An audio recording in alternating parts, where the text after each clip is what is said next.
Hello friends, आज हम पढ़ेंगे इंग्लिश ग्रामर का एक टॉपिक आर्टिकल। और इस वीडियो को अंत तक देखिए तो आपको समझ आ जाएगा आर्टिकल्स क्या है, आर्टिकल्स में इतनी कन्फ्यूजन्स क्यों होती है बच्चों को। और मैं बहुत सिंपल तरीके से आपको बताऊंगा और एग्ज़ाम में आप किस तरह से इन क्वेश्चंस को अटैम्प्ट कर सकते हैं, आर्टिकल्स को सॉल्व कर सकते हैं, बहुत सिंपल तरीके से मैं आपको बताऊंगा ताकि मैक्सिमम आपको मार्क्स मिल सकें। तो आइए स्टार्ट करते हैं। आर्टिकल आपको पता ही है, हमारे पास हैं ए, एन और द। ए और एन आर्टिकल कहाँ आते हैं, सबसे पहले ये जान लेते हैं। ए और एन आर्टिकल आते हैं सिंगुलर नाउन के साथ और काउंटेबल नाउन्स के साथ। मतलब जिन नाउन्स को हम गिन सकते हैं उन नाउन्स से पहले ही आर्टिकल आते हैं, जैसे कि अ बुक। तो बुक जो नाउन है उसको गिना जा सकता है। अ पेन को भी गिना जा सकता है, इसलिए इनसे पहले आता है आर्टिकल ए। अब बात आती है कि एन कहाँ आता है। दोस्तों, हमने शुरू से ही स्कूल में सीखा है कि 5 ऐसे वावल हैं, ए, ई, आई, ओ, यू, जिनसे पहले आर्टिकल आता है। ऐसा बिल्कुल भी नहीं है। हमने जो अभी तक पढ़ा है वो अधूरा पढ़ा हुआ है। आर्टिकल्स जो एन है वो इन वॉवल से पहले नहीं, वॉवल साउंड्स से पहले आता है, याद रखिए। और वॉवल साउंड्स जो इंग्लिश लैंग्वेज में वो 5 नहीं हैं, वो 20 हैं। मतलब इंग्लिश लैंग्वेज में देर आर 20 वॉवल साउंड्स। अब ऐसा क्यों है? इंग्लिश के अंदर देखिए, इंग्लिश जो है वो अनफोनेटिक लैंग्वेज है। अनफोनेटिक का मतलब ये है कि इंग्लिश लिखने में कुछ और है और बोलने में कुछ और है। लिखने में हमारे पास इंग्लिश में सिर्फ 26 अल्फ़ाबेट्स हैं, जबकि जो साउंड्स हैं इंग्लिश में वो 44 हैं। तो इसलिए इंग्लिश जो है वो थोड़ी सी कंफ्यूजिंग लैंग्वेज हमें हमेशा लगती है। चलिए हम वापस आते हैं हमारे टॉपिक के ऊपर, आर्टिकल के ऊपर। तो एन जो है वो वोल साउंड्स से पहले आता है। और हमेशा जो आर्टिकल ए और एन है वो नाउन से पहले आएंगे। मीन्स आपको ये पता होना चाहिए कि सेंटेंस के अंदर नाउन कौन सा है। क्योंकि कई बार कुछ एक क्वेश्चंस जो हैं वो थोड़े से ट्रिकी हो जाते हैं। जैसे कि हमारा ये क्वेश्चन है, मान लीजिए व्हाट स्पेस एक्सेलेंट आइडिया। अब यहाँ पर जो नाउन है वो मान लीजिए आ जाता है एन। अब आप ये सोचेंगे कि एन जो है वो एक्सीलेंट के लिए आया है, क्योंकि एक्सीलेंट में वॉवल साउंड आ रही है ए, एक्सीलेंट, ठीक है। लेकिन जो एन का रिलेशन है वो एक्सीलेंट के साथ नहीं है, वो आइडिया के साथ है, क्योंकि नाउन जो है वो आइडिया है, एक्सीलेंट नहीं है। एक्सीलेंट सिर्फ एक एडजेक्टिव है। तो एन एक्सीलेंट की वजह से आया है, लेकिन इसका संबंध है आइडिया के साथ। मीन्स यहाँ पर अगर आइडिया के बजाय आइडियाज़ होता, प्लूरल हो जाता ये, तो फिर यहाँ पर एन या ए नहीं आता, क्योंकि ये दोनों आते हैं सिंगुलर नाउन के साथ। तो इस तरह से इन बातों को थोड़ा सा ध्यान में रखना चाहिए हमें। तो मैंने आपकी हेल्प के लिए कुछ एक वर्ड्स यहाँ पर लिखे हैं जिनसे आपको थोड़ा सा क्लियर हो जाएगा।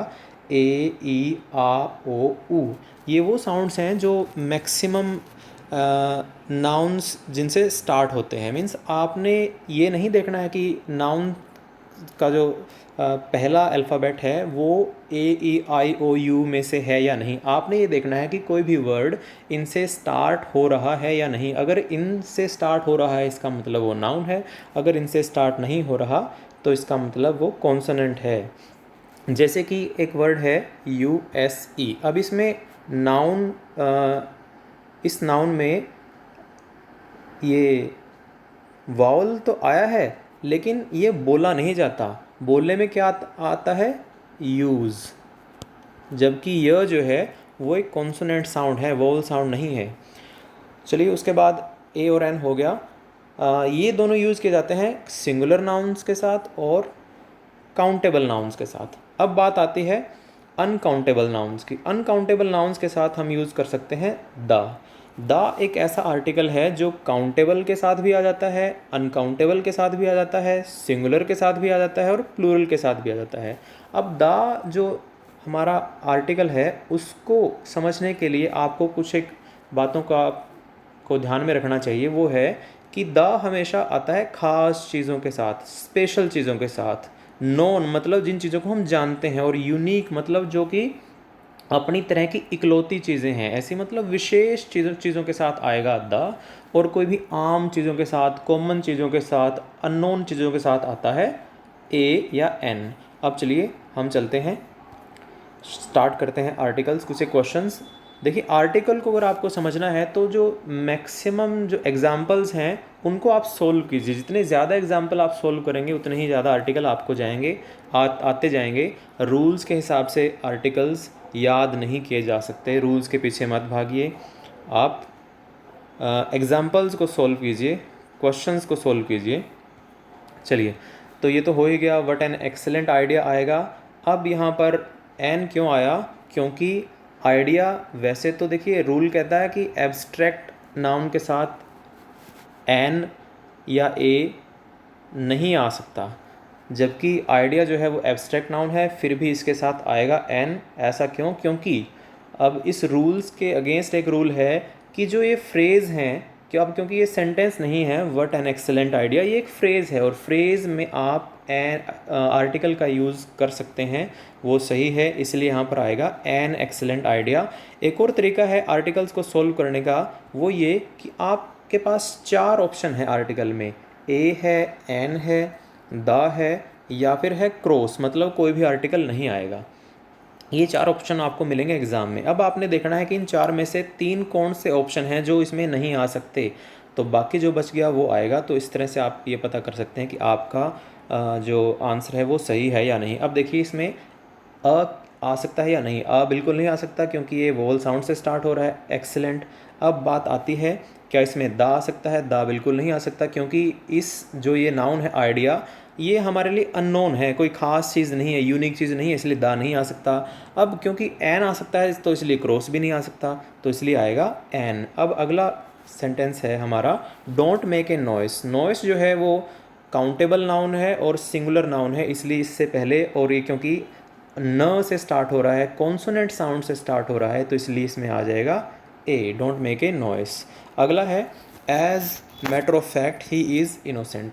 अब एज, ये जो फ्रेज़ है एज मैटर ऑफ फैक्ट, इसमें हमेशा इस फ्रेज़ में आर्टिकल आता है a, as a matter of fact. ये याद कर लीजिए, कहीं पर भी अगर आपको ये मिले एज मैटर ऑफ फैक्ट, इसमें आपने लगाना है ए। अब अगला इसमें पार्ट है ही इज़ स्पेस इनोसेंट। अब यहाँ पर कौन सा आर्टिकल आएगा? तो फ्रेंड्स यहाँ पर कोई भी आर्टिकल नहीं आएगा। अब आप ये सोच रहे होंगे कि इनोसेंट ई से स्टार्ट हो रहा है, तो ये वोवल साउंड है और इसमें एन आना चाहिए। बिल्कुल भी नहीं, क्योंकि इनोसेंट जो है वो एक एडजेक्टिव है, नाउन नहीं है, तो इसलिए हमेशा आर्टिकल आता है नाउन से पहले। तो अब क्योंकि ये नाउन नहीं है तो इसमें कोई भी आर्टिकल नहीं आएगा। देखिए अगला जो सेंटेंस है, ही इज़ इनोसेंट मैन, हाँ इसमें आर्टिकल आ सकता है, he is an innocent man. और इसमें ऐसा क्यों है? क्योंकि इनोसेंट एडजेक्टिव है, ठीक है, लेकिन इनोसेंट के बाद आया है मैन, जो कि एक नाउन है, और आर्टिकल, इस आर्टिकल का रिलेशन इसके साथ है, he is an innocent man. तो एन आएगा क्योंकि इनोसेंट ई से स्टार्ट हो रहा है, ई साउंड से स्टार्ट हो रहा है, और ये मैन के साथ इसका संबंध है, इसलिए इसमें आ जाएगा he is an innocent man. चलिए आगे, अगला सेंटेंस है आई हैव हेडेक। तो फ्रेंड्स जो भी जितनी भी हमारी बीमारियां हैं हमारे शरीर में, तो उन बीमारियों से पहले हम आर्टिकल्स यूज़ करते हैं, और वो आर्टिकल जो यूज़ होगा वो इनडेफिनेट आर्टिकल यूज़ होगा, मीन्स ए या एन, तो इसलिए हम यहाँ पर यूज़ करेंगे आई हैव ए हेडेक। किस तरह का सेंटेंस आप याद कर लीजिए। अगला सेंटेंस भी सेम है, ही हैज़ अ फीवर, तो इन दोनों में आर्टिकल आएगा ए। इस तरह से कोई भी सेंटेंस हो बीमारियों से संबंधित तो उसमें आएगा ए या एन। अब देखिए हेडेक जो है ऐसा वर्ड है जो एच से स्टार्ट हो रहा है, लेकिन एच उसमें बोला भी जा रहा है हेडेक, जबकि कई वर्ड्स ऐसे हैं जहाँ पर एच जो है वो आता है, बोला नहीं जाता, जैसे कि आवर। आवर में एच आया है, बोला नहीं जाएगा। ऑनेस्टी, इसमें एच आया है, बोला नहीं जाता, इसलिए इनसे पहले अगर कोई आर्टिकल आएगा तो वो ए नहीं आएगा। चलिए आगे है, there is smoke in the sky. इसमें कोई भी आर्टिकल नहीं आएगा, क्योंकि स्मोक जो है वो काउंटेबल नहीं है। काउंटेबल नहीं है तो ए और एन नहीं आ सकता, और द नहीं आ सकता, क्योंकि ये कोई ख़ास स्मोक की बात नहीं हो रही, हमें नहीं पता कि कौन सा धुआं कैसा धुआं, कोई ख़ास चीज़ नहीं है, स्पेशल चीज़ नहीं है, तो इसमें आर्टिकल आएगा क्रॉस। नेक्स्ट सेंटेंस है let us have a smoke, इसमें फ्रेंड्स आएगा स्मोक। अब ऐसा क्यों है? क्योंकि यहाँ पर स्मोक धुएं की बात नहीं हो रही है, यहाँ पर स्मोकिंग की बात हो रही है, सिगरेट स्मोकिंग की बात हो रही है। तो इस तरह का अगर फ्रेज़ आपको मिले let us have a smoke, तो इसमें आर्टिकल आएगा ए। अगला सेंटेंस है इट इज़ एक्सरे मशीन। अब देखिए एक्स जो है वो एक कॉन्सोनेंट है, लेकिन जब इसको बोलते हैं तो इसमें वोवल साउंड आती है, इसमें आता है एक्स, मीन्स अ से स्टार्ट हो रहा है ये, तो इसलिए इसमें आ जाएगा it is an x-ray machine. चलिए अगला जो सेंटेंस है copper is a useful metal. A क्यों आया है? क्योंकि यूज़फुल में यू जो है वो ठीक है वोवल है, लेकिन साउंड जो है वो य की आ रही है इससे, यूज़फुल, तो इसलिए आया है अ यूज़फुल मेटल। अगला जो सेंटेंस है Mohan is an honorary chairman. जैसा मैं आपको बता रहा था एच एक ऐसा अल्फ़ाबेट है जो कहीं कहीं पर बोला जाता है, कहीं कहीं पर बोला नहीं जाता, तो यहाँ पर एच जो है वो बोला नहीं जा रहा, ये बोला जाएगा ऑनरेरी, ओ की साउंड आ रही है यहाँ पर, ऑनरेरी चेयरमैन। अगला सेंटेंस है the proposal was accepted by a unanimous decision. यहाँ पर फिर एक ऐसा सेंटेंस है, मैंने जानबूझकर इस तरह के सेंटेंसेस यूज़ किए हैं क्योंकि एग्ज़ाम में इसी तरह के सेंटेंस आते हैं जो कि थोड़े से ट्रिकी होते हैं, दिखने में लगता है कुछ और है लेकिन होते कुछ और हैं। अब यूनैनिमस भी यू से स्टार्ट हो रहा है लेकिन बोलने में आता है यूनैनिमस, यू की साउंड आ रही है इसमें से, य की साउंड आ रही है, तो इसलिए ये एक कॉन्सोनेंट साउंड है। उसके बाद अगला जो सेंटेंस है शी इज़ एन एयरस। अब यहाँ पर एन क्यों आया? क्योंकि वही रूल है यहाँ पर, एयरस में एच कॉन्सोनेंट है लेकिन साउंड जो है वो ए की आ रही है, एयरस, तो इसलिए आया है एन।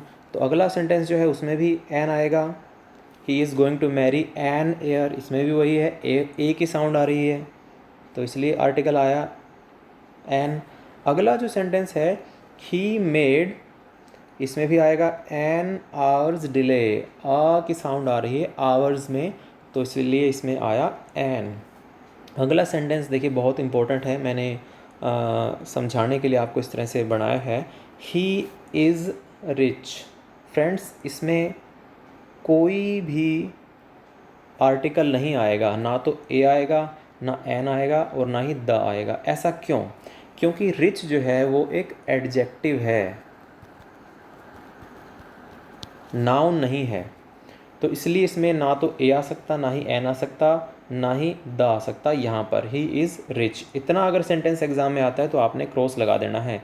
लेकिन अगर सेंटेंस इसके बजाय कुछ इस तरह से हो, rich and space poor should live together, अब यहाँ पर रिच जो है वो एडजेक्टिव के रूप में नहीं आया, वो नाउन के रूप में आया है। यहाँ पर रिच का मतलब है कि सारे के सारे रिच लोग, रिच का मतलब है रिच पीपल, तो इसलिए यहाँ पर एक नाउन के रूप में आया है, तो इसलिए यहाँ पर द आएगा। और उसी तरह से the rich and the poor should live together, इसका मतलब है कि रिच लोगों को और पुअर लोगों को साथ रहना चाहिए। अब फ्रेंड्स आपको यहाँ थोड़ा सा मैं बताना चाहूँगा कि ए क्यों नहीं आया, एन क्यों नहीं आया और क्रॉस क्यों नहीं आया। तो एन तो आ ही नहीं सकता क्योंकि कॉन्सोनेंट साउंड से स्टार्ट हो रहा है, र से रिच और प से पुअर, दोनों कॉन्सोनेंट साउंड है, इसलिए नहीं आ सकता एन। ए क्यों नहीं आया? क्योंकि यहाँ पर ए देखिए आता है सिंगुलर नाउन के साथ, लेकिन जब हम एक नाउन को एक पूरी की पूरी उसकी प्रजाति के रूप में या सारे के सारे लोगों के लिए यूज़ करते हैं तो वहाँ पर ए नहीं आ सकता। यहाँ पर रिच का मतलब है कि सारे इस दुनिया के सारे रिच लोग, तो कोई एक व्यक्ति की हम बात नहीं कर रहे, सिंगुलर की बात नहीं कर रहे, एक वचन की बात नहीं कर रहे हम, तो इसलिए यहाँ पर आया है, इसलिए यहाँ पर